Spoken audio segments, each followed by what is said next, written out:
بسم الله الرحمن الرحيم. الحمد لله رب العالمين، الرحمن الرحيم، مالك يوم الدين. إياك نعبد وإياك نستعين. اهدنا الصراط المستقيم، صراط الذين أنعمت عليهم غير المغضوب عليهم ولا الضالين.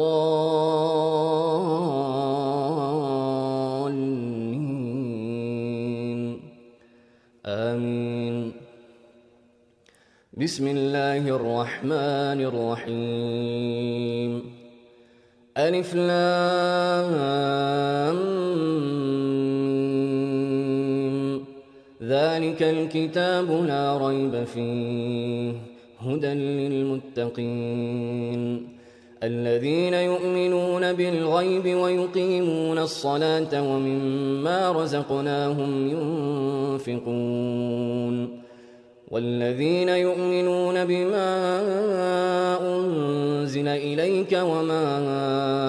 أنزل من قبلك وبالآخرة هم يوقنون. أولئك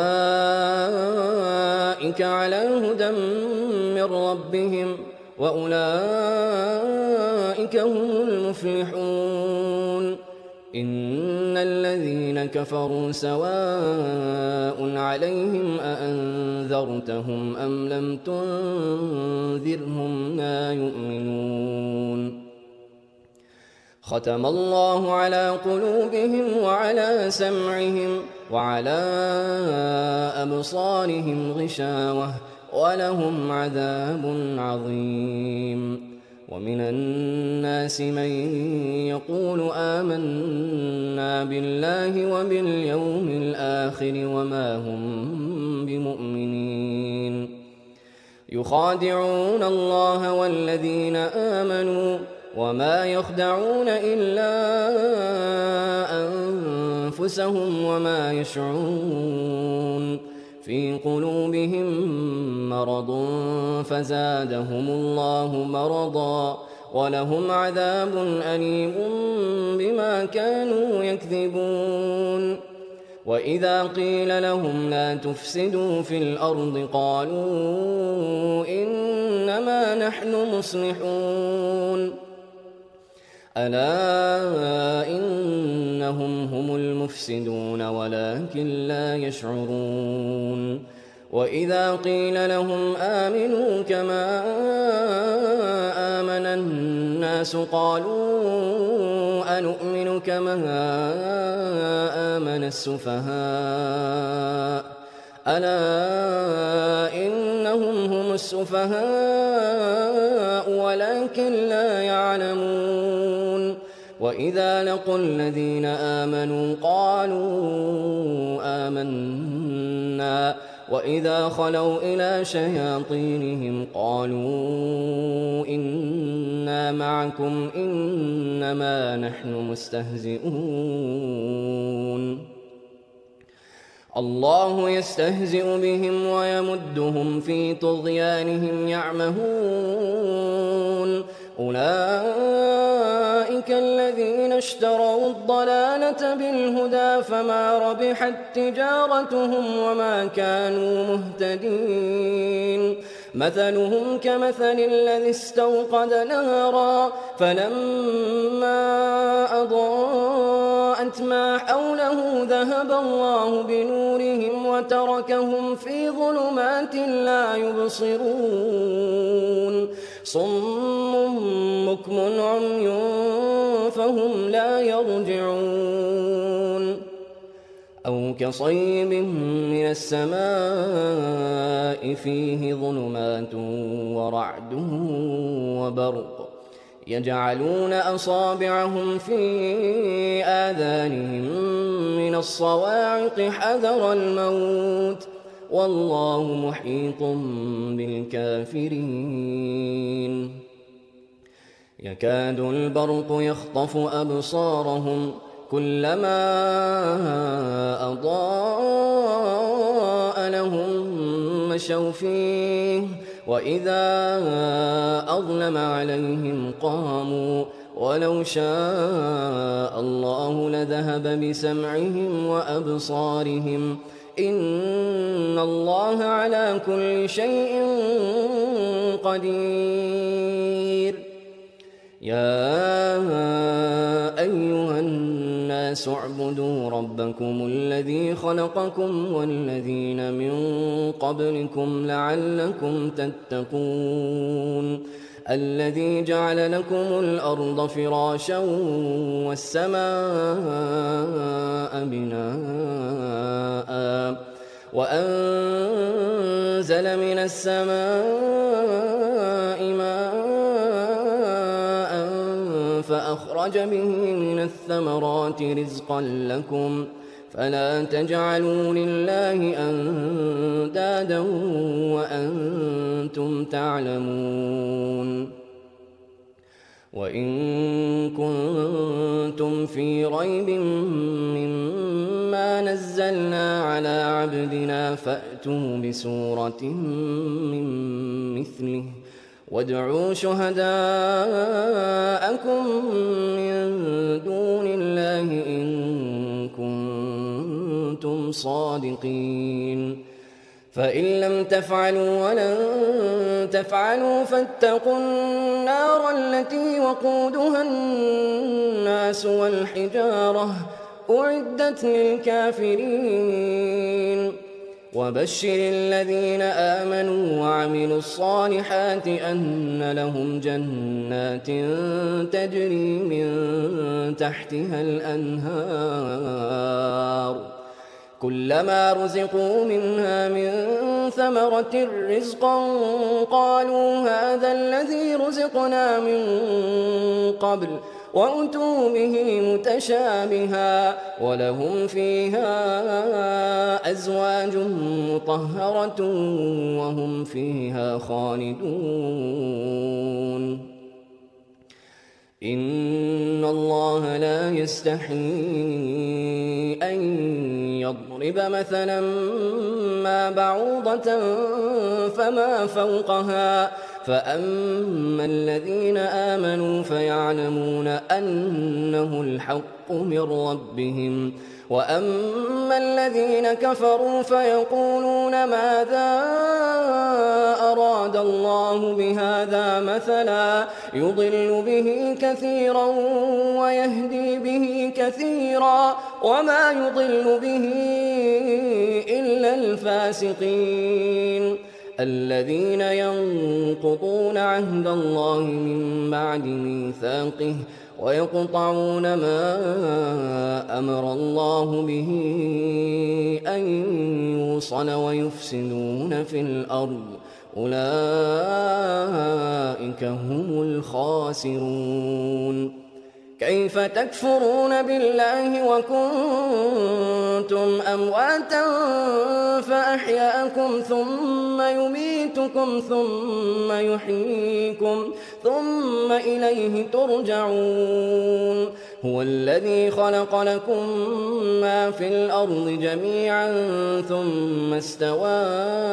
إلى السماء فسواهن 7 سماوات وهو بكل شيء عليم. وإذ قال ربك للملائكة إني جاعل في الأرض خليفة قالوا أتجعل فيها من يفسد فيها ويسفك الدماء ونحن نسبح بحمدك ونقدس لك قال إني أعلم ما لا تعلمون. وعلم آدم الأسماء كلها ثم عرضهم على الملائكة فقال أنبئوني بأسماء هؤلاء إن كنتم صادقين. قالوا سبحانك لا علم لنا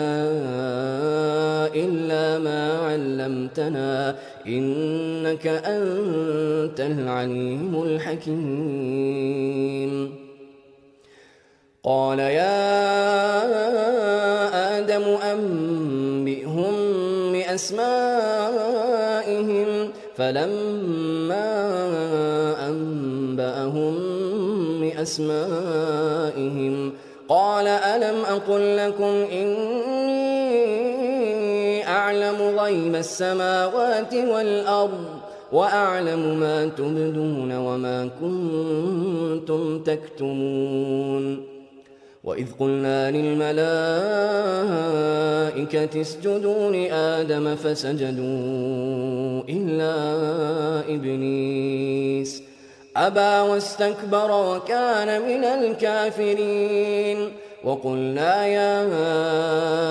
آدم اسكن أنت وزوجك الجنة وكلا منها رغدا حيث شئتما ولا تقربا هذه الشجرة فتكونا من الظالمين فأزلهما الشيطان عنها فأخرجهما مما كانا فيه وقلنا اهبطوا بعضكم لبعض عدو ولكم في الأرض مستقر ومتاع إلى حين فتلقى آدم من ربه كلمات فتاب عليه إنه هو التواب الرحيم قلنا اهبطوا منها جميعا فإما يأتينكم مني هدى فمن تبع هداي فلا خوف عليهم ولا هم يحزنون والذين كفروا وكذبوا بآياتنا أولئك أصحاب النار هم فيها خالدون يا بني إسرائيل اذكروا نعمتي التي أنعمت عليكم وأوفوا بعهدي أوف بعهدكم وإياي فارهبون وآمنوا بما أنزلت مصدقا لما معكم ولا تكونوا أول كافر به ولا تشتروا بآياتي ثمنا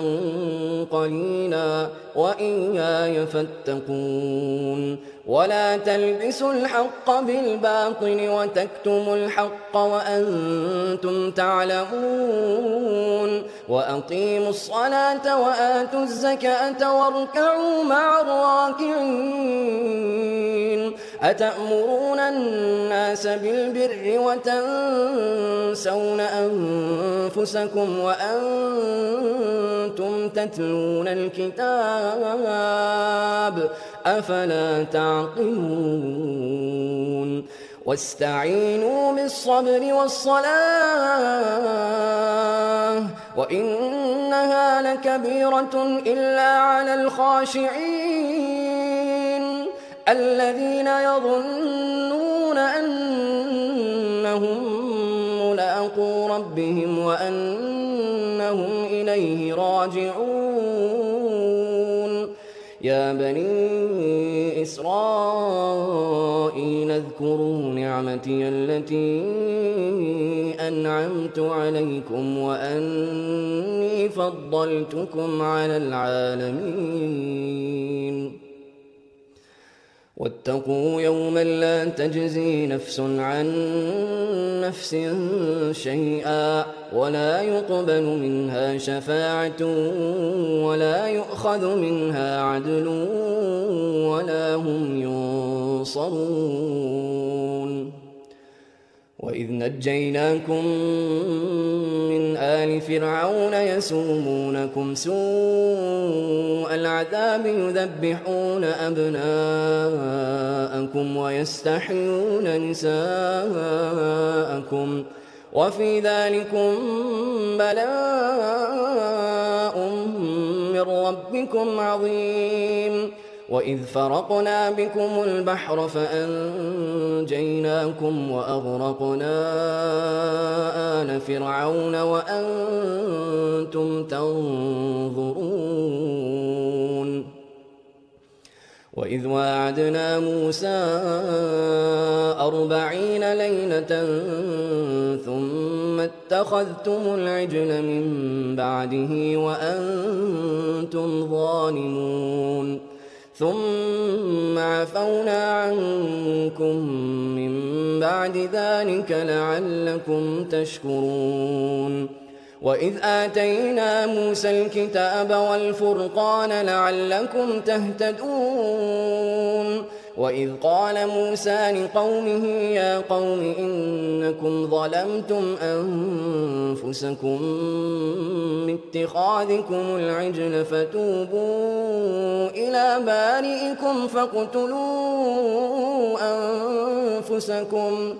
ذلكم خير لكم عند بارئكم فتاب عليكم إنه هو التواب الرحيم. وإذ قلتم يا موسى لن نؤمن لك حتى نرى الله جهرة فأخذتكم الصاعقة وأنتم تنظرون ثم بعثناكم من بعد موتكم لعلكم تشكرون. وظللنا عليكم الغمام وأنزلنا عليكم المن والسلوى كلوا من طيبات ما رزقناكم وما ظلمونا ولكن كانوا أنفسهم يظلمون. وإذ قلنا ادخلوا هذه القرية فكلوا منها حيث شئتم رغدا وادخلوا الباب سجدا وقولوا حطة نغفر لكم خطاياكم وسنزيد المحسنين. فبدل الذين ظلموا قولا غير الذي قيل لهم فأنزلنا على الذين ظلموا رجزا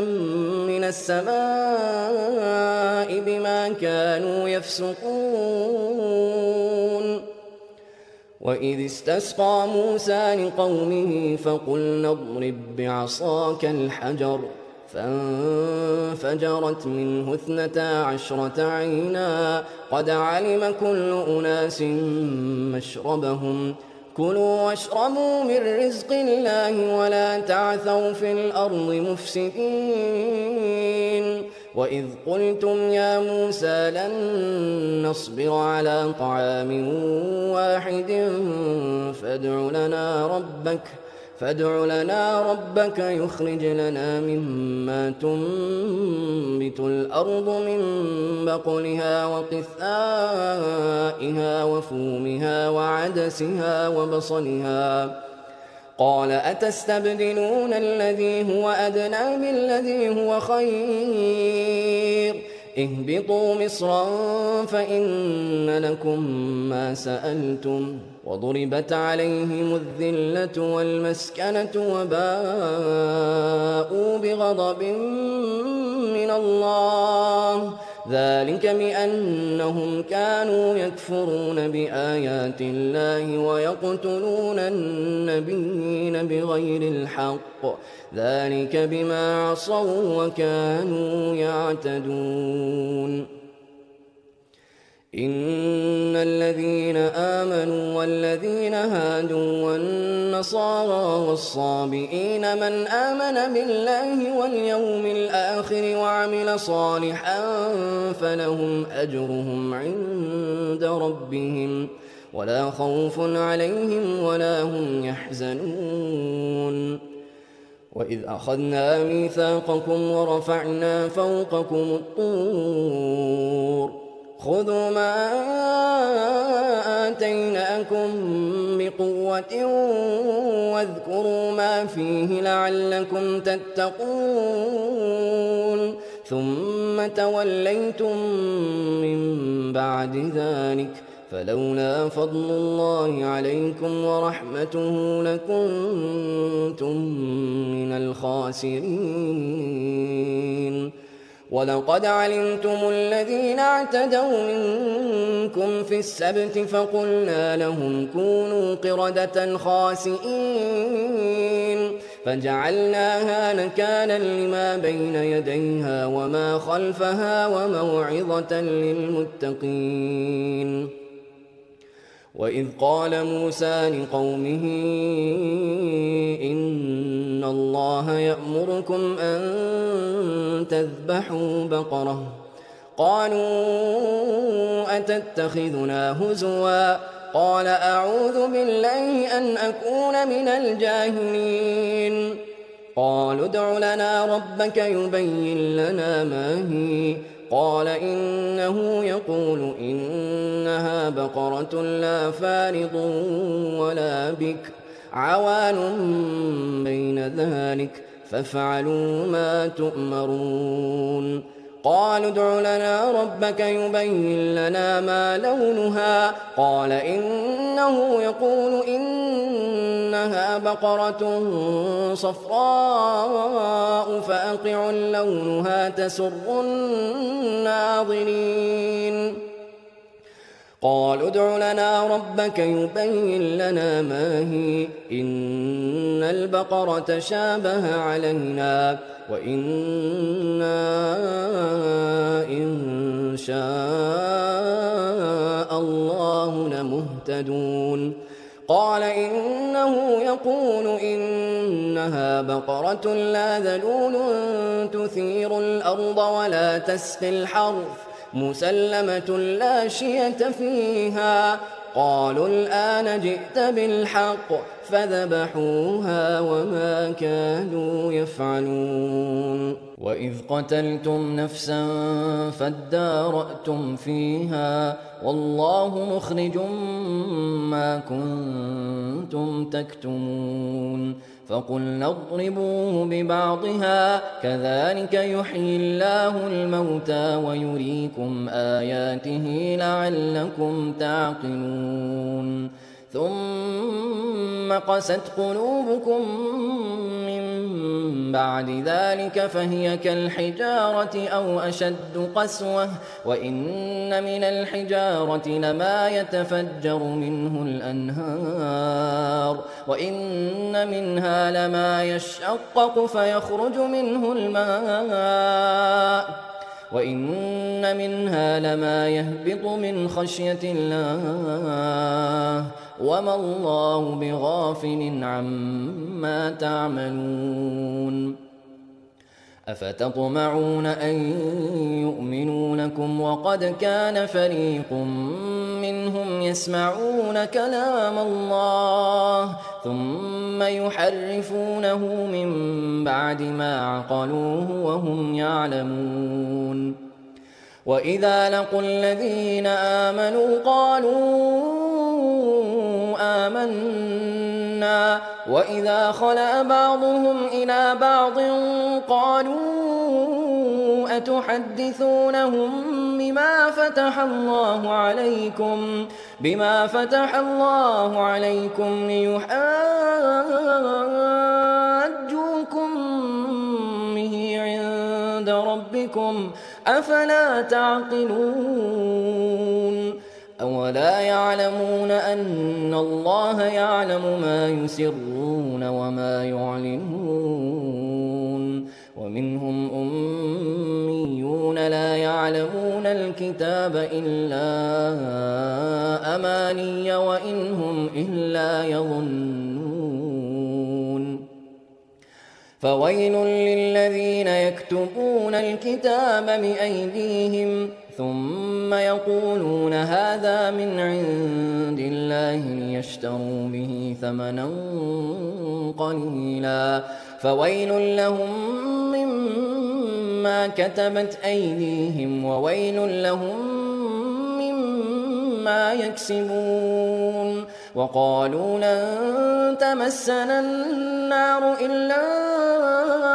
أياما معدودة قل أتخذتم عند الله عهدا فلن يخلف الله عهده أم تقولون على الله ما لا تعلمون. بلى من كسب سيئة وأحاطت به خطيئته فأولئك أصحاب النار هم فيها خالدون. والذين آمنوا وعملوا الصالحات أولئك أصحاب الجنة هم فيها خالدون. وإذ أخذنا ميثاق بني إسرائيل لا تعبدون إلا الله وبالوالدين إحسانا وذي القربى واليتامى والمساكين وقولوا للناس حسنا وأقيموا الصلاة وآتوا الزكاة ثم توليتم إلا قليلا منكم وأنتم معرضون. وإذ أخذنا ميثاقكم لا تسفكون دماءكم ولا تخرجون أنفسكم من دياركم ثم أقررتم وأنتم تشهدون. ثم أنتم هؤلاء تقتلون أنفسكم وتخرجون فريقا منكم من ديارهم تظاهرون عليهم بالإثم والعدوان وإن يأتوكم أسارى تفادوهم وهو محرم عليكم إخراجهم أفتؤمنون ببعض الكتاب وتكفرون ببعض فما جزاء من يفعل ذلك منكم إلا خزي في الحياة الدنيا ويوم القيامة يردون إلى أشد العذاب وما الله بغافل عما تعملون. أولئك الذين اشتروا الحياة الدنيا بالآخرة فلا يخفف عنهم العذاب ولا هم ينصرون. ولقد آتينا موسى الكتاب وقفينا من بعده بالرسل وآتينا عيسى ابن مريم البينات وأيدناه بروح القدس أفكلما جاءكم رسول بما لا تهوى أنفسكم استكبرتم ففريقا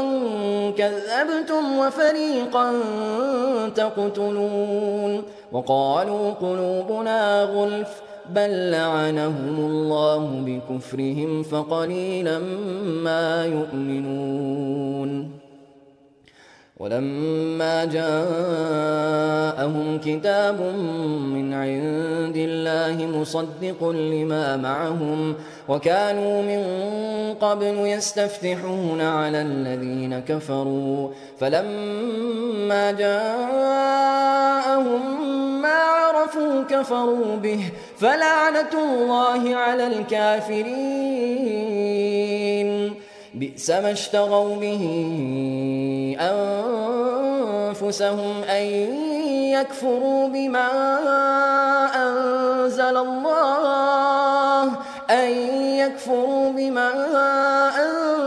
الله بغيا أن ينزل الله من فضله على من يشاء من عباده فباءوا بغضب على غضب وللكافرين عذاب مهين. وإذا قيل لهم آمنوا بما أنزل الله قالوا نؤمن بما أنزل علينا ويكفرون بما وراءه وهو الحق مصدقا لما معهم قل فلم تقتلون أنبياء الله من قبل إن كنتم مؤمنين ولقد جاءكم موسى بالبينات ثم اتخذتم العجل من بعده وأنتم ظالمون وإذ أخذنا ميثاقكم ورفعنا فوقكم الطور خذوا ما آتيناكم بقوة واسمعوا قالوا سمعنا وعصينا وأشربوا في قلوبهم العجل بكفرهم قل بئس ما يأمركم به إيمانكم إن كنتم مؤمنين قل إن كانت لكم الدار الآخرة عند الله خالصة من دون الناس فتمنوا الموت إن كنتم صادقين ولن يتمنوه أبدا بما قدمت أيديهم والله عليم بالظالمين ولتجدنهم أحرص الناس على حياة ومن الذين أشركوا يود أحدهم لو يعمر 1000 سنة وما هو بمزحزحه من العذاب أن يعمر والله بصير بما يعملون قل من كان عدوا لجبريل فإنه نزله على قلبك بإذن الله مصدقا لما بين يديه وهدى وبشرى للمؤمنين من كان عدوا لله وملائكته ورسله وجبريل وميكال فإن الله عدو للكافرين ولقد أنزلنا إليك آيات بينات وما يكفر بها إلا الفاسقون أو كلما عاهدوا عهدا نبذه فريق منهم بل أكثرهم لا يؤمنون ولما جاءهم رسول من عند الله مصدق لما معهم نبذ فريق من الذين أوتوا كتاب الله وراء ظهورهم كأنهم لا يعلمون واتبعوا ما تتلو الشياطين على ملك سليمان وما كفر سليمان ولكن الشياطين كفروا يعلمون الناس السحر وما أنزل على الملكين ببابل هاروت وماروت وما يعلمان من أحد حتى يقولا إنما نحن فتنة فلا تكفر فيتعلمون منهما ما يفرقون به بين المرء وزوجه وما هم بضارين به من أحد إلا بإذن الله ويتعلمون ما يضرهم ولا ينفعهم ولقد علموا لمن اشتراه ما له في الآخرة من خلاق ولبئس ما شروا به أنفسهم لو كانوا يعلمون ولو أنهم آمنوا واتقوا لمثوبة من عند الله خير لو كانوا يعلمون يا أيها الذين آمنوا لا تقولوا راعنا وقولوا انظرنا انظرنا واسمعوا وللكافرين عذاب أليم ما يود الذين كفروا من أهل الكتاب ولا المشركين أن ينزل عليكم من خير من ربكم والله يختص برحمته من يشاء والله ذو الفضل العظيم ما ننسخ من آية أو ننسها نأت بخير منها أو مثلها ألم تعلم أن الله على كل شيء قدير ألم تعلم أن الله له ملك السماوات والأرض وما لكم من دون الله من ولي ولا نصير أم تريدون أن تسألوا رسولكم كما سئل موسى من قبل ومن يتبدل الكفر بالإيمان فقد ضل سواء السبيل ود كثير من أهل الكتاب لو يردونكم من بعد إيمانكم كفارا حسدا من عند أنفسهم من بعد ما تبين لهم الحق فاعفوا واصفحوا حتى يأتي الله بأمره إن الله على كل شيء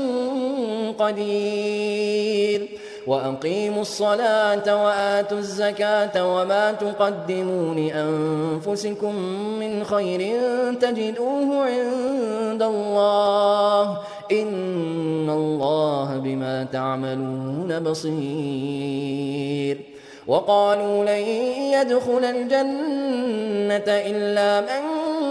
كان هودا أو نصارى تلك أمانيهم قل هاتوا برهانكم إن كنتم صادقين بلى من أسلم وجهه لله وهو محسن فله أجره عند ربه ولا خوف عليهم ولا هم يحزنون وقالت اليهود ليست النصارى على شيء وقالت النصارى ليست اليهود على شيء وهم يتلون الكتاب كذلك قال الذين لا يعلمون مثل قولهم فالله يحكم بينهم يوم القيامة فيما كانوا فيه يختلفون ومن أظلم ممن منع مساجد الله أن يذكر فيها اسمه وسعى في خرابها أولئك ما كان لهم أن يدخلوها إلا خائفين لهم في الدنيا خزي ولهم في الآخرة عذاب عظيم ولله المشرق والمغرب فأينما تولوا فثم وجه الله إن الله واسع عليم وقالوا اتخذ الله ولدا سبحانه بل له ما في السماوات والأرض كل له قانتون بديع السماوات والأرض وإذا قضى أمرا فإنما يقول له كن فيكون وقال الذين لا يعلمون لولا يكلمنا الله أو تأتينا آية كذلك قال الذين من قبلهم مثل قولهم تشابهت قلوبهم قد بينا الآيات لقوم يوقنون إنا أرسلناك بالحق بشيرا ونذيرا ولا تسأل عن أصحاب الجحيم ولن ترضى عنك اليهود ولا النصارى حتى تتبع ملتهم قل إن هدى الله هو الهدى ولئن اتبعت أهواءهم بعد الذي جاءك ما لك من الله من ولي ولا نصير. الذين آتيناهم الكتاب يتلونه حق تلاوته أولئك يؤمنون به ومن يكفر به فأولئك هم الخاسرون. يا بني إسرائيل اذكروا نعمتي التي أنعمت عليكم وأني فضلتكم على العالمين. واتقوا يوما لا تجزي نفس عن نفس شيئا ولا يقبل منها عدل ولا تنفعها شفاعة ولا هم ينصرون. وإذ ابتلى إبراهيم ربه بكلمات فأتمهن قال إني جاعلك للناس إماما قال ومن ذريتي قال لا ينال عهد الظالمين. وإذ جعلنا البيت مثابة للناس وأمنا واتخذوا من مقام إبراهيم مصلى وعهدنا إلى إبراهيم وإسماعيل أن طهرا بيتي للطائفين والعاكفين والركع السجود. وإذ قال إبراهيم رب اجعل هذا بلدا آمنا وارزق أهله من الثمرات من آمن منهم بالله واليوم الآخر قال ومن كفر فأمتعه قليلا ثم أضطره إلى عذاب النار وبئس المصير. وإذ يرفع إبراهيم القواعد من البيت وإسماعيل ربنا تقبل منا إنك أنت السميع العليم. ربنا وجعلنا مسلمين لك ومن ذريتنا أمة مسلمة لك وأرنا مناسكنا وتب علينا إنك أنت التواب الرحيم. ربنا وابعث فيهم رسولا منهم يتلو عليهم آياتك ويعلمهم الكتاب والحكمة ويزكيهم إنك أنت العزيز الحكيم. ومن يرغب عن ملة إبراهيم إلا من سفه نفسه ولقد اصطفيناه في الدنيا وإنه في الآخرة لمن الصالحين. إذ قال له ربه أسلم قال أسلمت لرب العالمين. ووصى بها إبراهيم بنيه ويعقوب يا بني إن الله اصطفى لكم الدين فلا تموتن إلا وأنتم مسلمون. أم كنتم شهداء إذ حضر يعقوب الموت إذ قال لبنيه ما تعبدون من بعدي قالوا نعبد إلهك وإله آبائك إبراهيم وإسماعيل وإسحاق إلها واحدا ونحن له مسلمون. تلك أمة قد خلت لها ما كسبت ولكم ما كسبتم ولا تسألون عما كانوا يعملون. وقالوا كونوا هودا أو نصارى تهتدوا قل بل ملة إبراهيم حنيفا وما كان من المشركين. قولوا آمنا بالله وما أنزل إلينا وما أنزل إلى إبراهيم وإسماعيل وإسحاق ويعقوب وما أنزل إلى إبراهيم وإسماعيل وإسحاق ويعقوب والأسباط وما أوتي موسى وعيسى وما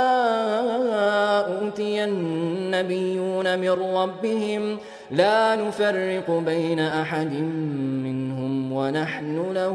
مسلمون فإن آمنوا بمثل ما آمنتم به فقد اهتدوا وإن تولوا فإنما هم في شقاق فسيكفيكهم الله وهو السميع العليم صبغة الله ومن أحسن من الله صبغة ونحن له عابدون قل أتحاجوننا في الله وهو ربنا وربكم ولنا أعمالنا ولكم أعمالكم ونحن له مخلصون أم تقولون إن إبراهيم وإسماعيل وإسحاق ويعقوب والأسباط كانوا هودا أو نصارى قل أأنتم أعلم أم الله ومن أظلم ممن كتم شهادة عنده من الله وما الله بغافل عما تعملون تلك أمة قد خلت لها ما كسبت ولكم ما كسبتم ولا تسألون عما كانوا يعملون سيقول السفهاء من الناس ما ولاهم عن قبلتهم التي كانوا عليها قل لله المشرق والمغرب يهدي من يشاء إلى صراط مستقيم وكذلك جعلناكم أمة وسطا لتكونوا شهداء على الناس ويكون الرسول عليكم شهيدا وما جعلنا القبلة التي كنت عليها إلا لنعلم من يتبع الرسول ممن ينقلب على عقبيه وإن كانت لكبيرة إلا على الذين هدى الله وما كان الله ليضيع إيمانكم إن الله بالناس لرؤوف رحيم قد نرى تقلب وجهك في السماء فلنولينك قبلة ترضاها فول وجهك شطر المسجد الحرام وحيث ما كنتم فولوا وجوهكم شطره وإن الذين أوتوا الكتاب ليعلمون أنه الحق من ربهم وما الله بغافل عما يعملون ولئن أتيت الذين أوتوا الكتاب بكل آية ما تبعوا قبلتك وما أنت بتابع قبلتهم وما بعضهم بتابع قبلة بعض ولئن اتبعت أهواءهم بعد ما جاءك من العلم إنك إذا لمن الظالمين الذين آتيناهم الكتاب يعرفونه كما يعرفون أبناءهم وإن فريقا منهم ليكتمون الحق وهم يعلمون الحق من ربك فلا تكونن من الممترين ولكل وجهة هو موليها فاستبقوا الخيرات أينما تكونوا يأت بكم الله جميعا إن إن الله على كل شيء قدير ومن حيث خرجت فول وجهك شطر المسجد الحرام وإنه للحق من ربك وما الله بغافل عما تعملون ومن حيث خرجت فول وجهك شطر المسجد الحرام وحيث ما كنتم فولوا وجوهكم شطره لئلا يكون للناس عليكم حجة إلا الذين ظلموا منهم فلا تخشوهم واخشوني ولأتم نعمتي عليكم ولعلكم تهتدون كما أرسلنا فيكم رسولا منكم يتلو عليكم آياتنا ويزكيكم ويعلمكم الكتاب والحكمة ويعلمكم ما لم تكونوا تعلمون فاذكروني أذكركم واشكروني ولا تكفرون يا أيها الذين آمنوا استعينوا بالصبر والصلاة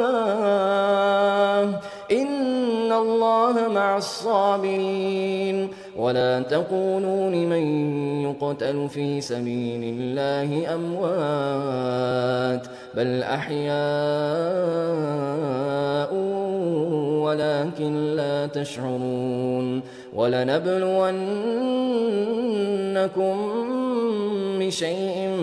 من الخوف والجوع ونقص من الأموال والأنفس والثمرات وبشر الصابرين الذين إذا أصابتهم مصيبة قالوا إنا لله وإنا إليه راجعون أولئك عليهم صلوات من ربهم ورحمة وأولئك هم المهتدون إن الصفا والمروة من شعائر الله فمن حج البيت أو اعتمر فلا جناح عليه أن يطوف بهما ومن تطوع خيرا فإن الله شاكر عليم إن الذين يكتمون ما أنزلنا من البينات والهدى من بعد ما بيناه للناس في الكتاب أولئك يلعنهم الله ويلعنهم اللاعنون إلا الذين تابوا وأصلحوا وبينوا فأولئك أتوب عليهم وأنا التواب الرحيم إن الذين كفروا وماتوا وهم كفار أولئك عليهم لعنة الله والملائكة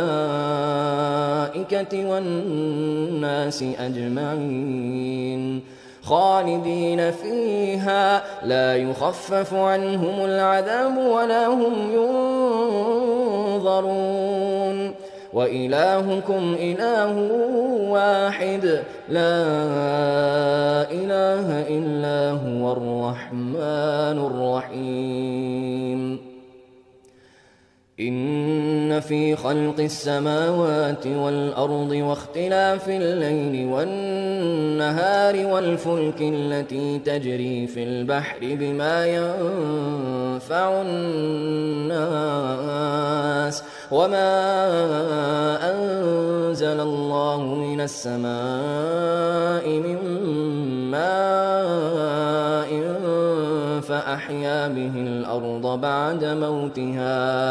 فأحيا به الأرض بعد موتها وبث فيها من كل دابة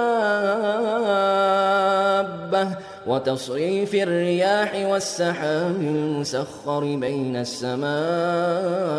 والأرض لآيات لقوم يعقلون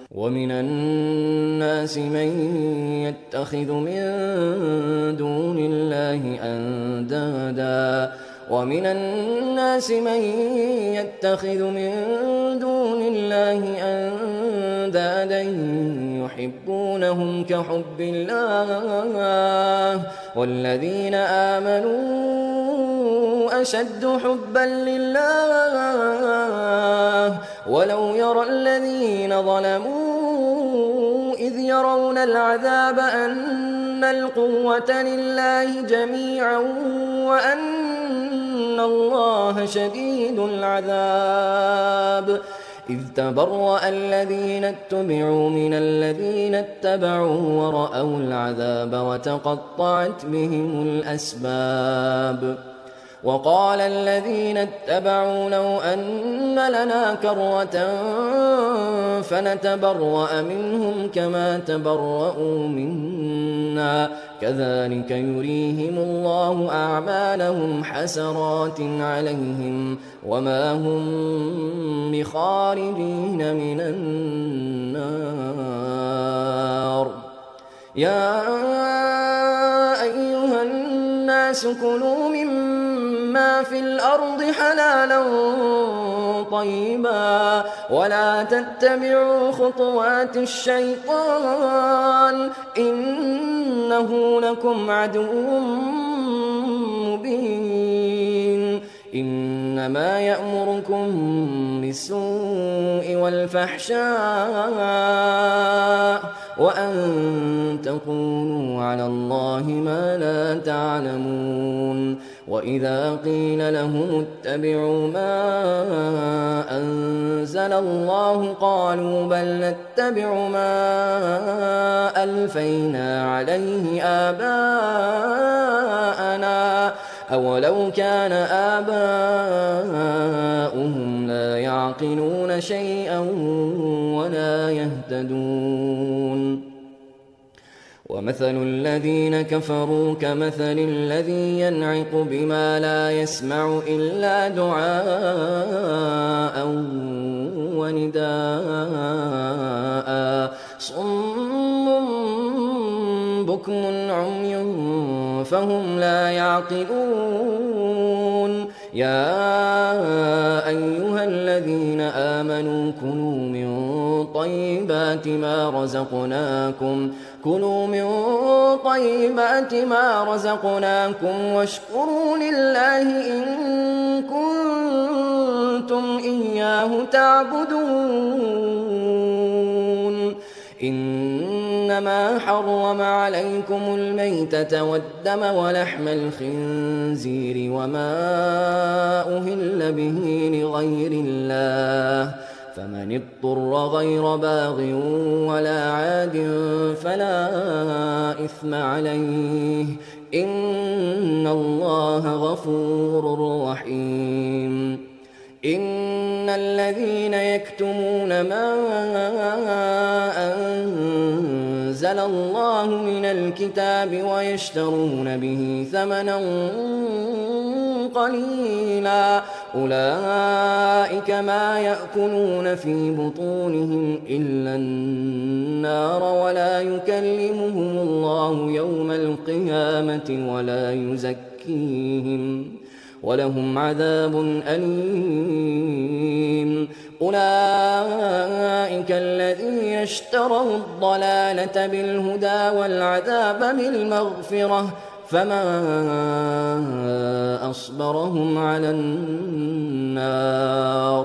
ذلك بأن الله نزل الكتاب بالحق وإن الذين اختلفوا في الكتاب لفي شقاق بعيد ليس البر أن تولوا وجوهكم قبل المشرق والمغرب ولكن البر من آمن بالله واليوم الآخر والملائكة والكتاب والنبيين وآتى المال على حبه ذوي القربى واليتامى والمساكين وابن السبيل والسائلين وفي الرقاب وأقام الصلاة وآتى الزكاة والموفون بعهدهم إذا عاهدوا والصابرين في البأساء والضراء وحين البأس أولئك الذين صدقوا وأولئك هم المتقون. يا أيها الذين آمنوا كتب عليكم القصاص في القتلى الحر بالحر والعبد بالعبد والأنثى بالأنثى فمن عفي له من أخيه شيء فاتباع بالمعروف وأداء إليه بإحسان ذلك تخفيف من ربكم ورحمة فمن اعتدى بعد ذلك فله عذاب أليم. ولكم في القصاص حياة يا أولي الألباب لعلكم تتقون. كتب عليكم إذا حضر أحدكم الموت إن ترك خيرا الوصية للوالدين والأقربين بالمعروف حقا على المتقين فمن بدله بعدما سمعه فإنما إثمه على الذين يبدلونه إن الله سميع عليم. فمن خاف من موص جنفا أو إثما فأصلح بينهم فلا إثم عليه إن الله غفور رحيم. يا أيها الذين آمنوا كتب عليكم الصيام كما كتب على الذين من قبلكم لعلكم تتقون أياما معدودات فمن كان منكم مريضا أو على سفر فعدة من أيام أخر وعلى الذين يطيقونه فدية طعام مسكين فمن تطوع خيرا فهو خير له وأن تصوموا خير لكم إن كنتم تعلمون. شهر رمضان الذي أنزل فيه القرآن هدى للناس وبينات من الهدى والفرقان فمن شهد منكم الشهر فليصم ومن كان مريضا أو على سفر فعدة من أيام أخر يريد الله بكم اليسر ولا يريد بكم العسر ولتكملوا العدة ولتكبروا الله على ما هداكم ولعلكم تشكرون. وإذا سألك عبادي عني فإني قريب أجيب دعوة الداع إذا دعان فليستجيبوا لي وليؤمنوا بي لعلهم يرشدون. أحل لكم ليلة الصيام الرفث إلى نسائكم هن لباس لكم وأنتم لباس لهن علم الله أنكم كنتم تختانون أنفسكم فتاب عليكم وعفى عنكم فالآن باشروهن وابتغوا ما كتب الله لكم وكلوا واشربوا حتى يتبين لكم الخيط الأبيض من الخيط الأسود من الفجر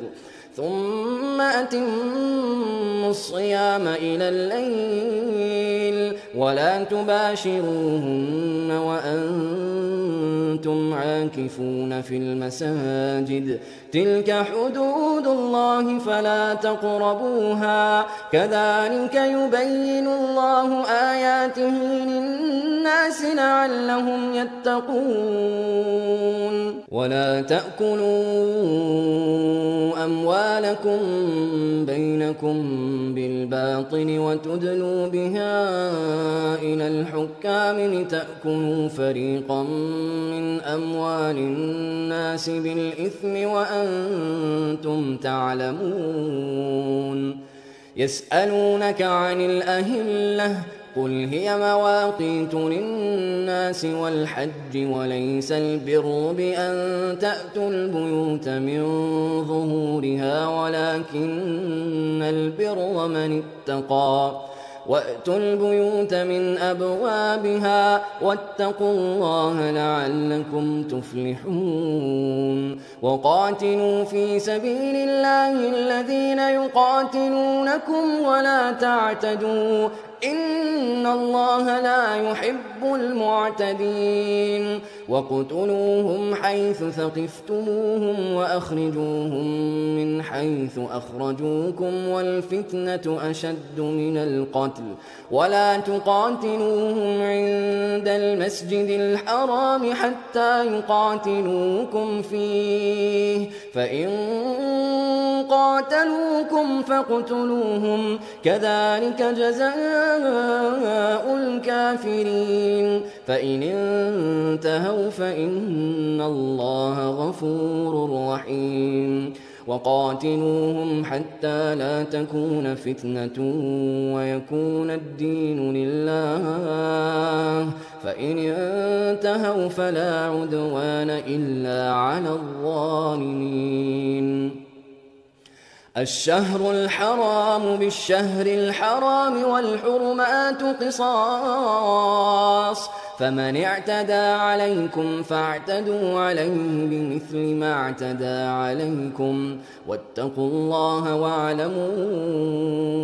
أن الله مع المتقين وأنفقوا في سبيل الله ولا تلقوا بأيديكم إلى التهلكة وأحسنوا إن الله يحب المحسنين وأتموا الحج والعمرة لله فإن أحصرتم فما استيسر من الهدي ولا تحلقوا رؤوسكم حتى يبلغ الهدي محله فمن كان منكم مريضا أو به أذى من رأسه ففدية من صيام أو صدقة أو نسك فإذا أمنتم فمن تمتع بالعمرة إلى الحج فما استيسر من الهدي فمن لم يجد فصيام 3 أيام في الحج و7 إذا رجعتم تلك 10 كاملة ذلك لمن لم يكن أهله حاضر المسجد الحرام واتقوا الله واعلموا أن الله شديد العقاب الحج أشهر معلومات فمن فرض فيهن الحج فلا رفث ولا فسوق ولا جدال في الحج وما تفعلوا من خير يعلمه الله وتزودوا فإن خير الزاد التقوى واتقون يا أولي الألباب ليس عليكم جناح أن تبتغوا فضلا من من ربكم فإذا أفضتم من عرفات فاذكروا الله عند المشعر الحرام واذكروه كما هداكم وإن كنتم من قبله لمن الضالين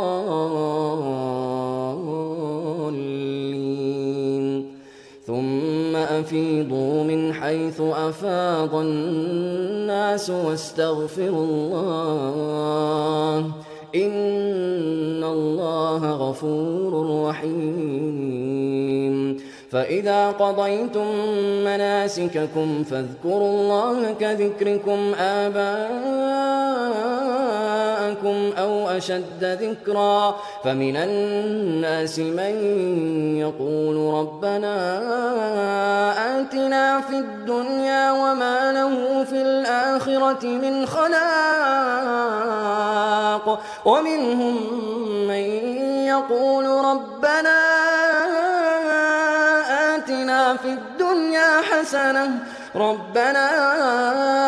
آتنا في الدنيا حسنة وفي الآخرة حسنة وقنا عذاب النار أولئك لهم نصيب مما كسبوا والله سريع الحساب واذكروا الله في أيام معدودات فمن تعجل في يومين فلا إثم عليه ومن تأخر فلا إثم عليه لمن اتقى واتقوا الله واعلموا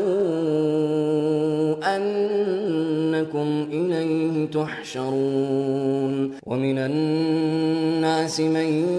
يعجبك قوله في الحياة الدنيا ويشهد الله على ما في قلبه وهو ألد الخصام وإذا تولى سعى في الأرض ليفسد فيها ويهلك الحرث والنسل والله لا يحب الفساد وإذا قيل له اتق الله أخذته العزة بالإثم فحسبه جهنم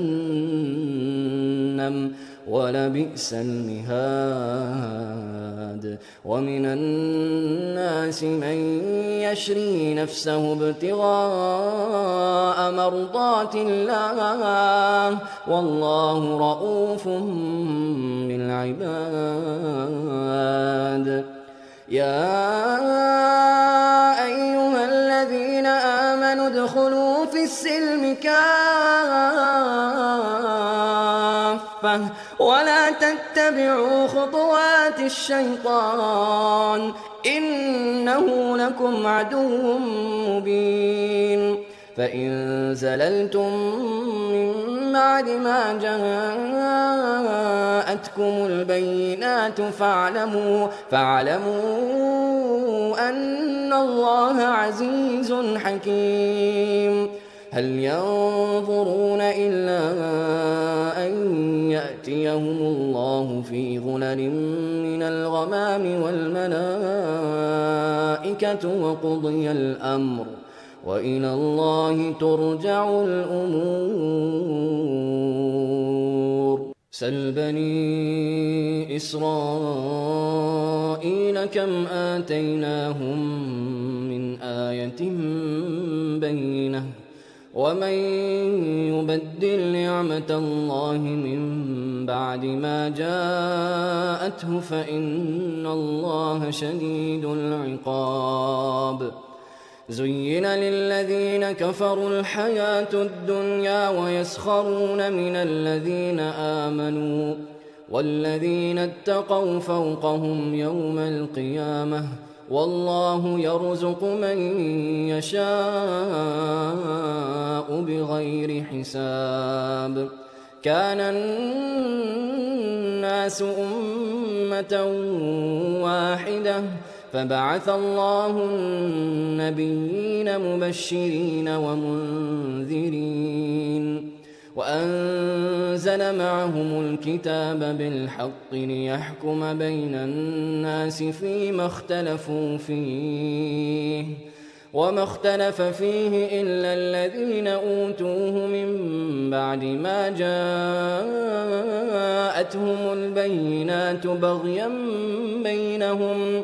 فهدى الله الذين آمنوا لما اختلفوا فيه من الحق بإذنه والله يهدي من يشاء إلى صراط مستقيم أم حسبتم أن تدخلوا الجنة ولما يأتكم مثل الذين خلوا من قبلكم مستهم البأساء والضراء وزلزلوا حتى يقول الرسول والذين آمنوا معه متى نصر الله ألا إن نصر الله قريب ألا إن نصر الله قريب يسألونك ماذا ينفقون قل ما أنفقتم من خير فللوالدين والأقربين واليتامى والمساكين وابن السبيل وما تفعلوا من خير فإن الله به عليم كتب عليكم القتال وهو كره لكم وعسى أن تكرهوا شيئا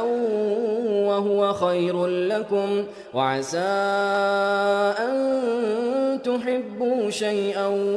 وهو شر لكم والله يعلم وأنتم لا تعلمون يسألونك عن الشهر الحرام قتال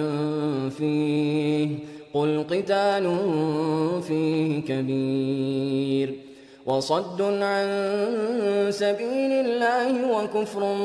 به والمسجد الحرام وإخراج أهله منه أكبر عند الله والفتنة أكبر من القتل ولا يزالون يقاتلونكم حتى يردوكم عن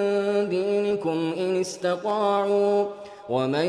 يرتدد منكم عن دينه فيمت وهو كافر فأولئك حبطت أعمالهم في الدنيا والآخرة وأولئك أصحاب النار هم فيها خالدون إن الذين آمنوا والذين هاجروا وجاهدوا في سبيل الله أولئك يرجون رحمة الله والله غفور رحيم يسألونك عن الخمر والميسر قل فيهما إثم كبير ومنافع للناس وإثمهما أكبر من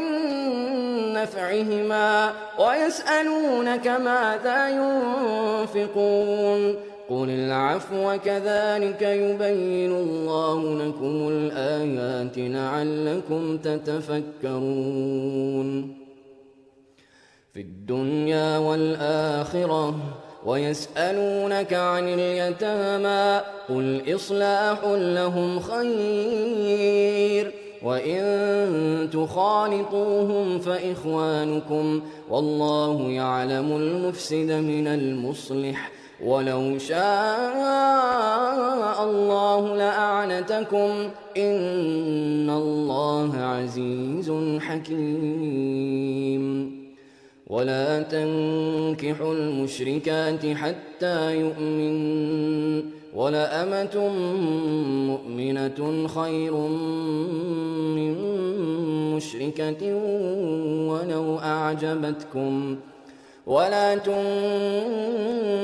المشركين حتى يؤمنوا ولعبد مؤمن خير من مشرك ولو أعجبكم أولئك يدعون إلى النار والله يدعو إلى الجنة والمغفرة بإذنه ويبين آياته للناس لعلهم يتذكرون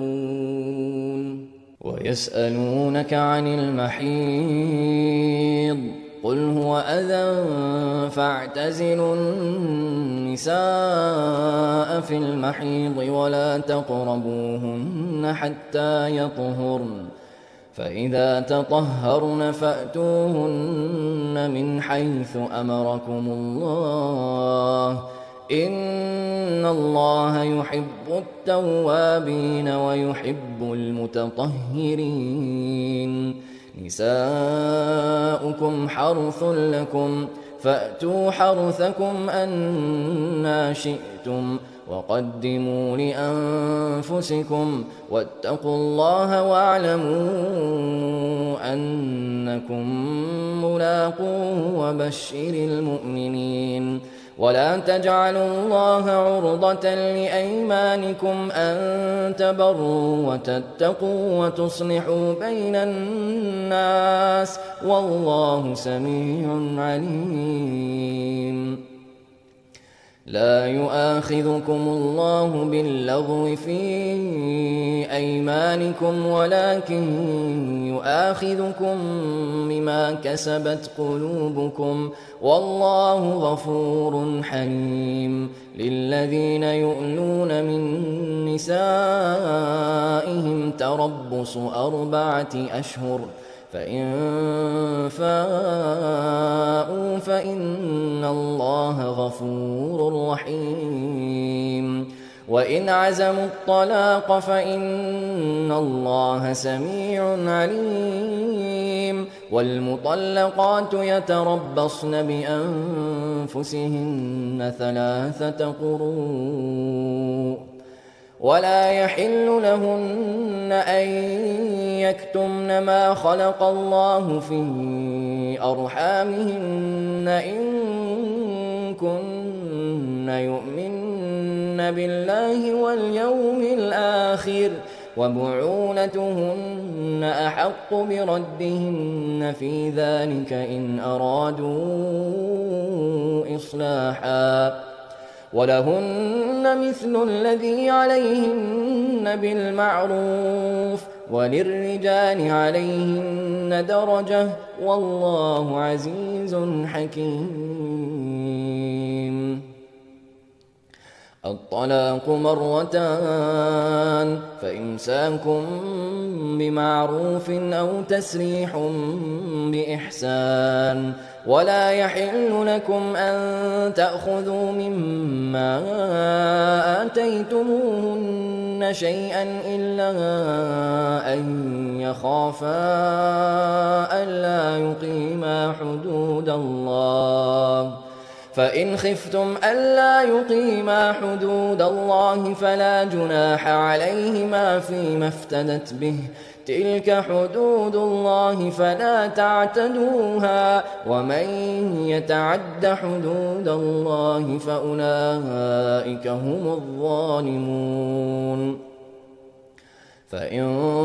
طلقها فلا تحل له من بعد حتى تنكح زوجا غيره فإن طلقها فلا جناح عليهما أن يتراجعا إن ظنا أن يقيما حدود الله وتلك حدود الله يبينها لقوم يعلمون وإذا طلقتم النساء فبلغن أجلهن فأمسكوهن بمعروف أو سرحوهن بمعروف ولا تمسكوهن ضرارا لتعتدوا ومن يفعل ذلك فقد ظلم نفسه. ولا تتخذوا آيات الله هزوا واذكروا نعمة الله عليكم وما أنزل عليكم من الكتاب والحكمة يعظكم به واتقوا الله واعلموا أن الله بكل شيء عليم. وإذا طلقتم النساء فبلغن أجلهن فلا تعضلوهن أن ينكحن أزواجهن إذا تراضوا بينهم بالمعروف، ذلك يوعظ به من كان منكم يؤمن بالله واليوم الآخر، ذلكم أزكى لكم وأطهر، والله يعلم وأنتم لا تعلمون. والوالدات يرضعن أولادهن حولين كاملين لمن أراد أن يتم الرضاعة، وعلى المولود له رزقهن وكسوتهن بالمعروف، لا تكلف نفس إلا وسعها، لا تضار ووالدة بولدها ولا مولود له بولده، وعلى الوارث مثل ذلك، فإن أرادا فصالا عن تراض منهما وتشاور فلا جناح عليهما. وإن أردتم أن تسترضعوا أولادكم فلا جناح عليكم إذا سلمتم ما آتيتم بالمعروف، واتقوا الله واعلموا أن الله بما تعملون بصير. والذين يتوفون منكم ويذرون أزواجا يتربصن بأنفسهن 4 أشهر وعشرا، فإذا بلغن أجلهن فلا جناح عليكم فيما فعلن في أنفسهن بالمعروف، والله بما تعملون خبير. ولا جناح عليكم فيما عرضتم به من خطبة النساء أو أكننتم في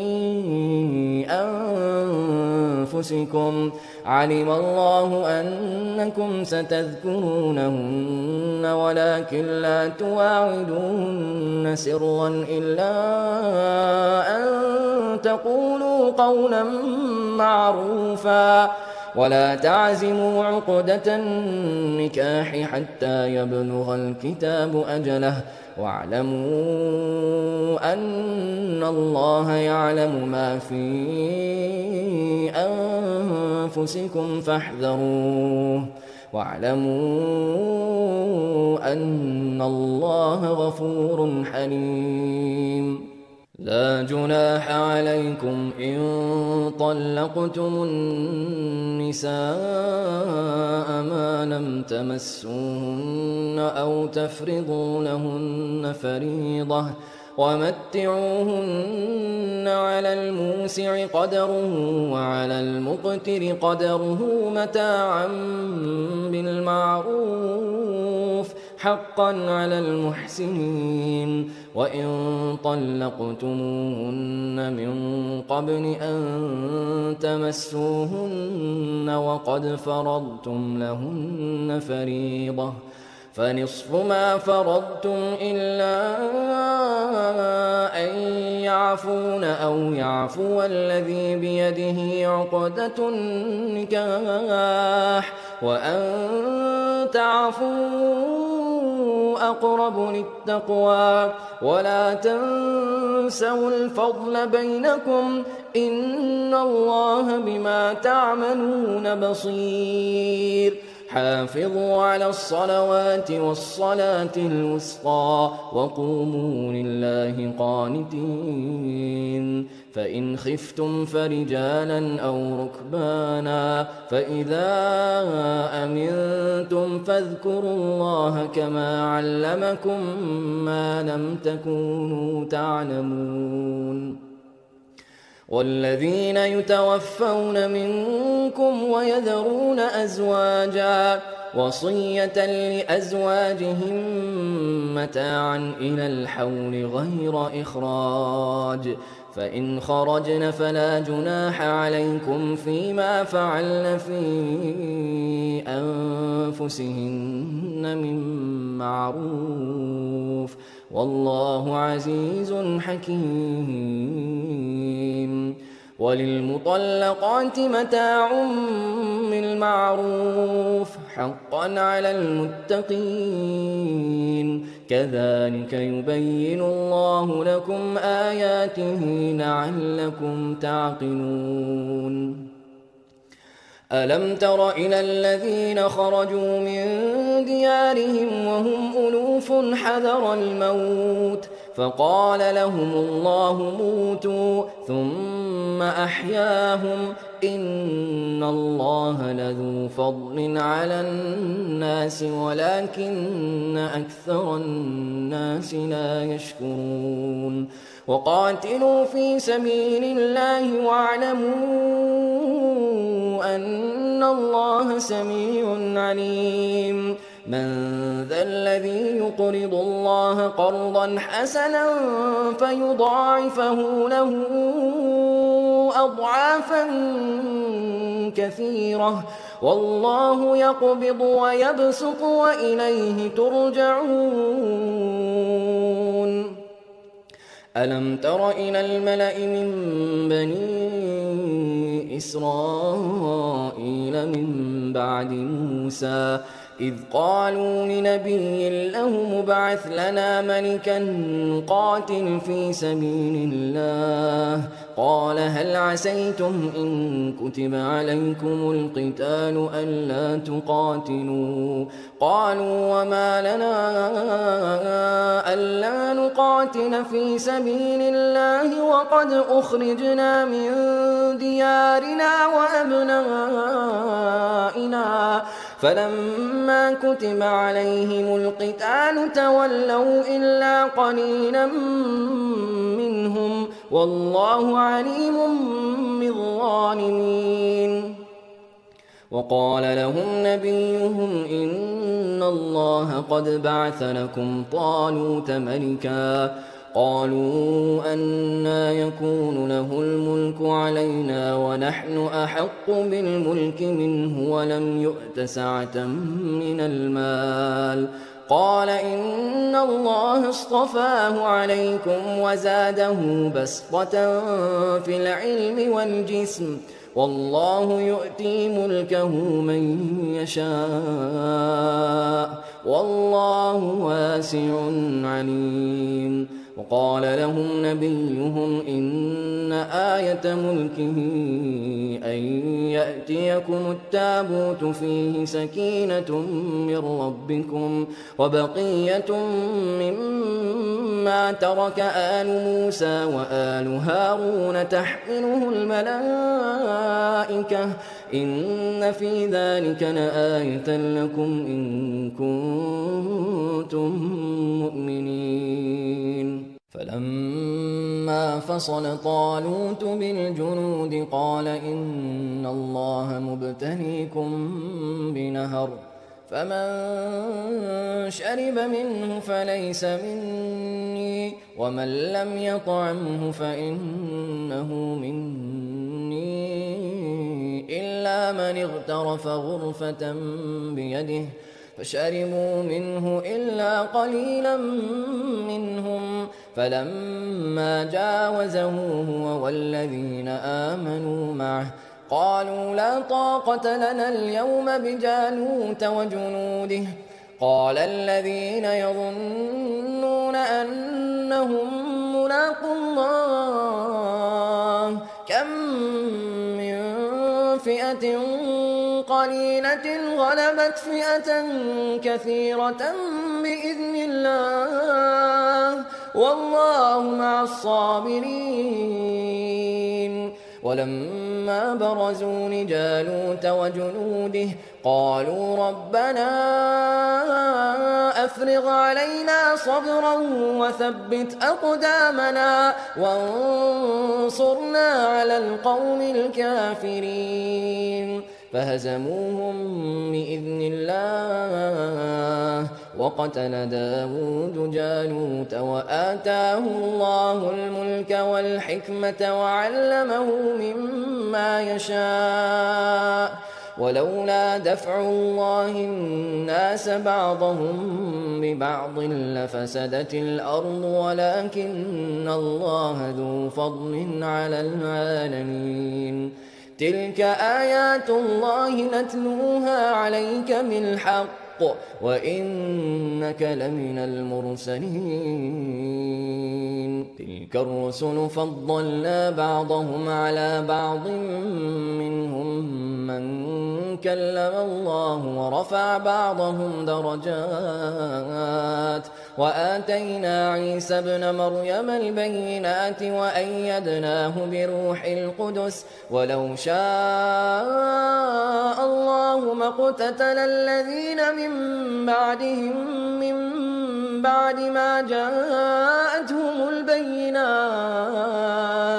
ولكن اختلفوا فمنهم من آمن ومنهم من كفر ولو شاء الله ما اقتتلوا ولكن الله يفعل ما يريد. يا أيها الذين آمنوا أنفقوا مما رزقناكم من قبل أن يأتي يوم لا بيع فيه ولا خلة ولا شفاعة والكافرون هم الظالمون. الله لا إله إلا هو الحي القيوم لا تأخذه سنة ولا نوم له ما في السماوات وما في الأرض من ذا الذي يشفع عنده إلا بإذنه يعلم ما بين أيديهم وما خلفهم ولا يحيطون بشيء من علمه إلا بما شاء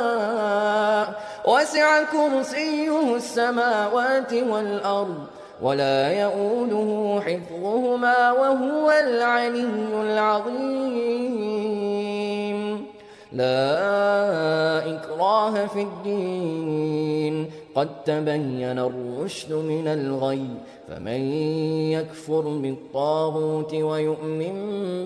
بالله فقد استمسك بالعروة الوثقى لا انفصام لها والله سميع عليم. الله ولي الذين آمنوا يخرجهم من الظلمات إلى النور والذين كفروا أولياؤهم الطاغوت يخرجونهم من النور إلى الظلمات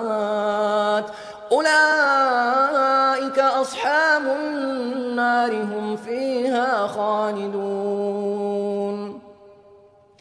ألم تر إلى الذي حاج إبراهيم في ربه أن آتاه الله الملك إذ قال إبراهيم ربي الذي يحيي ويميت قال أنا أحيي وأميت قال إبراهيم فإن الله يأتي بالشمس من المشرق فأت بها من المغرب فبهت الذي كفر والله لا يهدي القوم الظالمين. أو كالذي مر على قرية وهي خاوية على عروشها قال أنى يحيي هذه الله بعد موتها فأماته الله 100 عام ثم بعثه قال كم لبثت قال لبثت يوما أو بعض يوم قال بل لبثت 100 عام فانظر إلى طعامك وشرابك لم يتسنه وانظر إلى حمارك ولنجعلك آية للناس وانظر إلى العظام كيف ننشزها ثم نكسوها لحما فلما تبين له قال أعلم أن الله على كل شيء قدير وإذ قال إبراهيم رب أرني كيف تحيي الموتى قال أولم تؤمن قال بلى ولكن ليطمئن قلبي قال فخذ 4 من الطير فصرهن إليك ثم اجعل على كل جبل منهن جزءا ثم ادعهن يأتينك سعيا واعلم أن الله عزيز حكيم مثل الذين ينفقون أموالهم في سبيل الله كمثل حبة أنبتت 7 سنابل في كل سنبلة 100 حبة والله يضاعف لمن يشاء والله واسع عليم الذين ينفقون أموالهم في سبيل الله ثم لا يتبعون ما أنفقوا منا ولا أذى لهم أجرهم عند ربهم ولا خوف عليهم ولا هم يحزنون قول معروف ومغفرة خير من صدقة يتبعها أذى والله غني حليم يا أيها الذين آمنوا لا تبطلوا صدقاتكم بالمن والأذى كالذي ينفق ماله رئاء الناس ولا يؤمن بالله واليوم الآخر فمثله كمثل صفوان عليه تراب فأصابه وابل فتركه صلدا لا يقدرون على شيء مما كسبوا والله لا يهدي القوم الكافرين ومثل الذين ينفقون أموالهم ابتغاء مرضات الله وتثبيتا من أنفسهم كمثل جنة بربوة أصابها وابل فآتت أكلها ضعفين فإن لم يصبها وابل فطل والله بما تعملون بصير أيود أحدكم أن تكون له جنة من نخيل وأعناب تجري من تحتها الأنهار له فيها من كل الثمرات وأصابه الكبر وله ذرية ضعفاء فأصابها إعصار فيه نار فاحترقت كذلك يبين الله لكم الآيات لعلكم تتفكرون يا أيها الذين آمنوا أنفقوا من طيبات ما كسبتم ومما أخرجنا لكم من الأرض ولا تيمموا الخبيث منه تنفقون ولستم بآخذيه إلا أن تغمضوا فيه واعلموا أن الله غني حميد الشيطان يعدكم الفقر ويأمركم بالفحشاء والله يعدكم مغفرة منه وفضلا والله واسع عليم يؤتي الحكمة من يشاء ومن يؤت الحكمة فقد أوتي خيرا كثيرا وما يذكر إلا أولو الألباب وما أنفقتم من نفقة أو نذرتم من نذر فإن الله يعلمه وما للظالمين من أنصار إن تبدوا الصدقات فنعما هي وإن تخفوها وتؤتوها الفقراء فهو خير لكم ويكفر عنكم من سيئاتكم والله بما تعملون خبير ليس عليك هداهم ولكن الله يهدي من يشاء وما تنفقوا من خير فلأنفسكم وما تنفقون إلا ابتغاء وجه الله وما تنفقوا من خير يوفى إليكم وأنتم لا تظلمون للفقراء الذين أحصروا في سبيل الله لا يستطيعون ضربا في الأرض يحسبهم الجاهل أغنياء من التعفف تعرفهم بسيماهم لا يسألون الناس إلحافا وما تنفقوا من خير فإن الله به عليم الذين ينفقون أموالهم بالليل والنهار سرا وعلانية فلهم أجرهم عند ربهم ولا خوف عليهم ولا هم يحزنون الذين يأكلون الربا لا يقومون إلا كما يقوم الذي يتخبطه الشيطان من المس ذلك بأنهم قالوا إنما البيع مثل الربا وأحل الله البيع وحرم الربا فمن جاءه موعظة من ربه فانتهى فله ما سلف وأمره إلى الله ومن عاد فأولئك أصحاب النار هم فيها خالدون يمحق الله الربا ويربي الصدقات والله لا يحب كل كفار أثيم إن الذين آمنوا وعملوا الصالحات وأقاموا الصلاة وآتوا الزكاة لهم أجرهم عند ربهم ولا خوف عليهم ولا هم يحزنون يا أيها الذين آمنوا اتقوا الله وذروا ما بقي من الربا إن كنتم مؤمنين فإن لم تفعلوا فأذنوا بحرب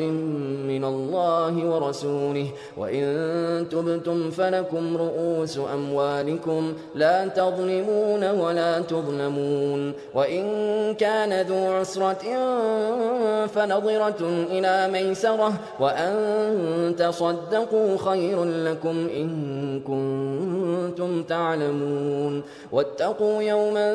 ترجعون فيه إلى الله ثم توفى كل نفس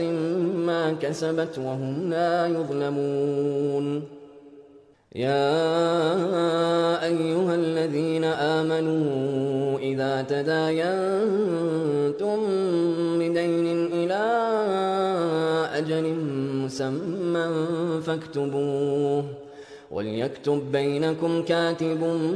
بالعدل ولا يأب كاتب أن يكتب كما علمه الله فليكتب وليملل الذي عليه الحق وليتق الله ربه ولا يبخس منه شيئا فإن كان الذي عليه الحق سفيها أو ضعيفا أو لا يستطيع أن يمل هو فليملل وليه بالعدل واستشهدوا شهيدين من رجالكم فإن لم يكونا رجلين فرجل وامرأتان ممن ترضون من الشهداء أن تضل إحداهما فتذكر إحداهما الأخرى ولا يأبى الشهداء إذا ما دعوا ولا تسأموا أن تكتبوه صغيرا أو كبيرا إلى أجله ذلكم أقسط عند الله وأقوم للشهادة وأدنى ألا ترتابوا إلا أن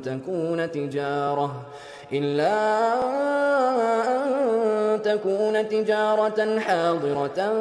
تديرونها بينكم فليس عليكم جناح ألا تكتبوها وأشهدوا إذا تبايعتم ولا يضار كاتب ولا شهيد وإن تفعلوا فإنه فسوق بكم واتقوا الله ويعلمكم الله والله بكل شيء عليم وإن كنتم على سفر ولم تجدوا كاتبا فرهان مقبوضة فإن أمن بعضكم بعضا فليؤد الذي اؤتمن أمانته وليتق الله ربه ولا تكتموا الشهادة ومن يكتمها فإنه آثم قلبه والله بما تعملون عليم لله ما في السماوات وما في الأرض وإن تبدوا ما في أنفسكم أو تخفوه يحاسبكم به الله فيغفر لمن يشاء ويعذب من يشاء والله على كل شيء قدير آمن الرسول بما أنزل إليه من ربه والمؤمنون كل آمن بالله وملائكته وكتبه ورسله لا نفرق بين أحد من رسله وقالوا سمعنا وأطعنا غفرانك ربنا وإليك المصير لا يكلف الله نفسا إلا وسعها لها ما كسبت وعليها ما اكتسبت ربنا لا تؤاخذنا إن نسينا